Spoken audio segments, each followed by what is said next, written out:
오늘도 어제에 이어서 모세의 중보 기도를 살펴보려고 합니다. 모세가 시내산에 올라가서 두 가지 선물을 받고 있는 동안에 산 아래에 있던 백성들은 금송아지를 만들어서 그 앞에서 뛰놀며 우상을 숭배했습니다. 산에서 내려오던 모세가 그 광경을 목격하고는 너무 분해서 돌판을 집어던져서 깨트려 버렸고, 하나님도 진노하셔서 우상 숭배 주동자들을 다 죽이고 멸하겠다라고 선포를 하신 것. 근데 그때 모세가 하나님께 목숨을 건 중보 기도를 드림으로 하나님께서 마음을 돌이키셔서 진노를 진정하셨습니다. 출애굽기 33장은 어떻게 해서 범죄한 이스라엘 백성들이 불쌍히 여김을 받았는가에 대한 내용입니다. 시내산에서 하나님과 이스라엘 백성 사이에 언약이 체결이 됐습니다. 이제 이스라엘은 언약의 공동체가 돼서 새 출발을 하게 된 겁니다.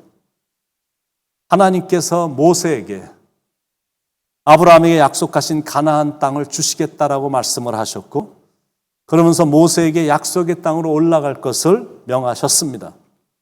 그 땅은 이미 아브라함과 이삭과 야곱에게 주시기로 약속하셨던 땅이었습니다. 1절에 여호와께서 모세에게 이르시되 너는 내가 애굽 땅에서 인도하여 낸 백성과 함께 여기를 떠나서 내가 아브라함과 이삭과 야곱에게 맹세하여 내 자손에게 주기로 한 그 땅으로 올라가라.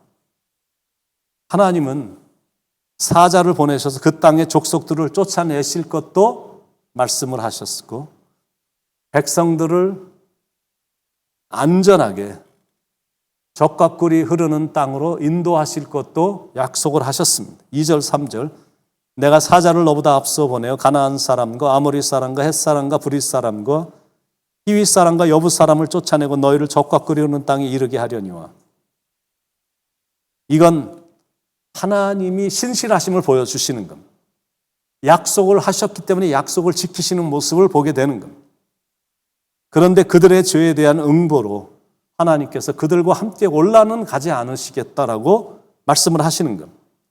그들은 너무나 목이 곧은 백성이므로 하나님께서 그들을 순식간에 진멸하실까 염려가 되셨기 때문입니다. 3절 후반부에 나는 너희와 함께 올라가지 아니하리니 너희는 목이 곧은 백성인즉 내가 길에서 너희를 진멸할까 염려함이니라 하시니. 여러분, 이건 비극이거든요. 좋은 땅으로 들어가긴 하는데 하나님은 동행하시지 않으시겠다는 거예요. 그래서 이스라엘 백성들은 심히 슬퍼하면서 회개하고 애도하는 마음으로 단 한 사람도 몸을 단장하지 않았습니다. 4절로 6절에 백성이 준엄한 말씀을 듣고 슬퍼하여 한 사람도 자기의 몸을 단장하지 아니하니 여호와께서 모세에게 이르시기를 이스라엘 자손에게 이르라. 너희는 목이 곧은 백성인즉 내가 한순간이라도 너희 가운데 이르면 너희를 진멸하리니 너희는 장신구를 떼어내라. 그리하면 내가 너에게 어떻게 할 것인지 정하겠노라 하셨습니다. 이스라엘 자손이 호렙산에서부터 그들의 장신구를 떼어내니라. 자기의 몸을 단장하지 아니하니, 단장품이란 애굽 땅에서 갖고 나온 것들이거든. 그동안 그걸 안 버린 겁니다. 과거 애굽에서 섬긴 신의 모습, 오염된 세속적인 문화 속에서 만들어진 퇴폐적인 단장품을 버리지 않고 몰래 간직하고 있었던 겁니다. 그들 마음에는 은근히 그 문화에 대한 사모함이 여전히 있었기 때문에 그렇습니다. 그런데 더 이상 그런 장신구를 한 사람이 단 한 명도 없었다라는 거예요. 하나님이 진노하실 때 이렇게 자신을 돌아보고 슬퍼하면 희망이 있습니다. 그러나 하나님이 진노하시는데도 두려워하지도 않고 애통해하지도 않고 자신을 돌아보지 않으면 그 인생은 희망이 없습니다. 하나님이 주신 해결책은 장신구를 떼어내라. 그리하면 내가 너에게 어떻게 할 것인지 정하겠노라. 그거였습니다. 그런데 그 말이 떨어지기가 무섭게 이스라엘 백성들은 슬퍼하며 애도했고 하나님이 하라는 대로 단 한 명도 단장하지 않았습니다. 그동안 하나님보다 더 큰 관심을 갖고 더 좋아했던 걸 그들은 더 이상 하지 않았다라는 거예요. 그래서 하나님의 마음이 움직이기 시작한 겁니다. 현대인들에게도 각각 자기들만의 단장품 같은 것들이 있을 것입니다. 그건 취미 생활일 수도 있고 골프 생활일 수도 있고 술일 수도 있고 담배일 수도 있고 사업체일 수도 있고 자식일 수도 있습니다. 그런데 더 이상 하나님 외에 다른 것으로 자신을 기쁘게 하고 자신을 뿌듯하게 하는 것을 더 이상 안 하겠다라는 거거든요. 그리고 정말로 희망적인 건 지도자인 모세가 회중의 진을 떠나 성막이 만들어지기 전 임시로 쳐놓은 회막에서 하나님과 고독한 씨름을 시작했다라는 겁니다. 7절로 10절. 모세가 항상 장막을 취하여 진 밖에 쳐서 진과 멀리 떠나게 하고 회막이라 이름하니 여호와를 앙모하는 자는 다 진 바깥 회막으로 나아가며 모세가 회막으로 나아갈 때는 백성이 다 일어나 자기 장막 문에 서서 모세가 회막에 들어가기까지 바라보며 모세가 회막에 들어갈 때 구름 기둥이 내려 회막 문에 서며 여호와께서 모세와 말씀하시니 모든 백성이 회막 문에 구름 기둥이 서 있는 것을 보고 다 일어나 각기 장막 문에 서서 예배하며. 이게 바로 진정으로 예배하는 예배자의 모습입니다.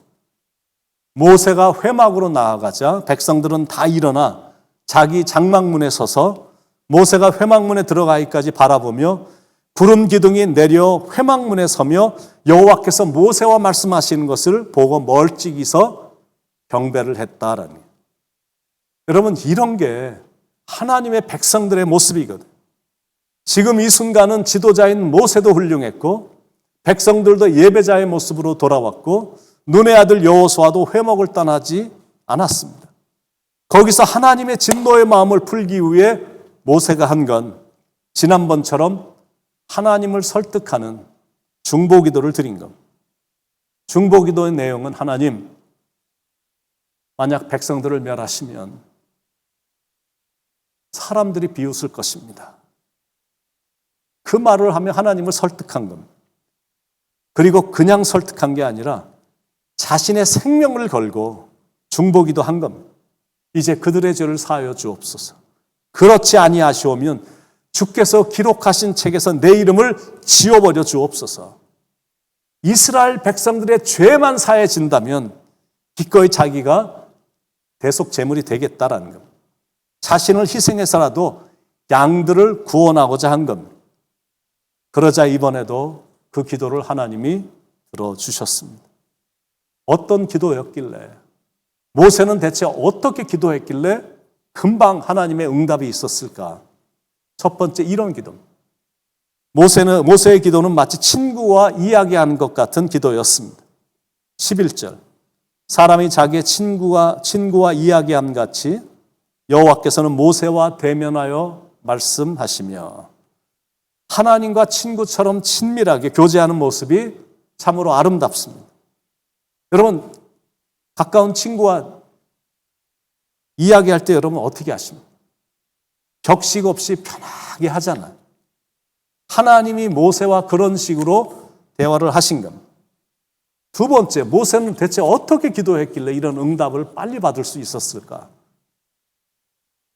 이렇게 친구처럼 격식 없이 다정하게 대화하듯이 기도를 했어요. 그런데 거기엔 간절히 애원하는 기도가 담겨 있었다라는 겁니다.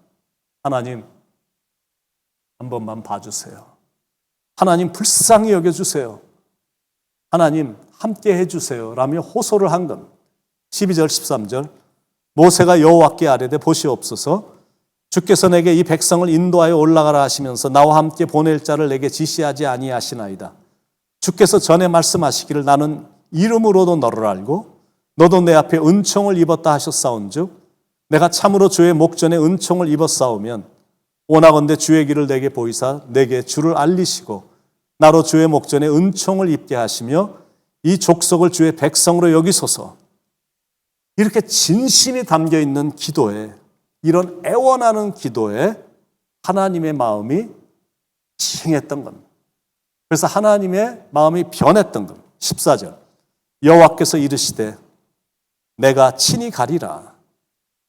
내가 너를 쉬게 하리라. 여러분, 이게 기도예요. 관계를 통해서 얻게 되는 이 응답의 짜릿함. 이런 좋은 관계, 다정한 친구처럼, 그러나 그럼에도 불구하고 간절하고도 애원적인 그런 기도에 하나님의 마음이 동하신 겁니다. 여러분 마음속에 근심이 있으십니까? 주님 앞에 와서 다 아뢰시기 바랍니다. 아직도 여전히 여러분 마음이 슬픈 마음이십니까? 주님 예수 앞에 와서 여러분 안에 담겨있는 슬픈 감정들, 이런 모든 것들을 다 아뢰시기 바랍니다. 눈물 나며 깊은 한숨이 있습니까? 괴로움과 두려움이 있고 겁과 두려움이 있습니까? 주님 예수님 앞에 와서 하여튼 다 아뢰시기 바랍니다. 기도하면 해결되거든요. 하나님은 반드시 기도를 들으시기 때문에 그렇습니다. 오늘도 우리에겐 하나님이 계시고 우리에겐 기도가 있으니까 기도로 이 어려움을 해결받아 여러분의 삶이 소망이 넘치는 삶이 되시길 정말로 축원드립니다. 우리가 의지할 분이 주님밖에 없어요. 그런데 우리가 의지할 그분은 능력이 넘치시거든. 그리고 우리가 의지하는 그분은 우리의 기도를 반드시 들으시고 가장 좋은 것으로 응답해 주시는 분이시니까 기도로 여러분들은 문제를 해결받고 기도로 승리하시길 예수님의 이름으로 간절히 축원을 드립니다. 기도하시겠습니다. 기도하며 나가게 하시고 기도로 모든 것을 해결받게 하시고 내가 앞서서 내 힘과 내 얄팍한 지식으로 이 인생의 난관들을 헤쳐나가려고 고민하고 노력하는 어리석음이 없게 하시고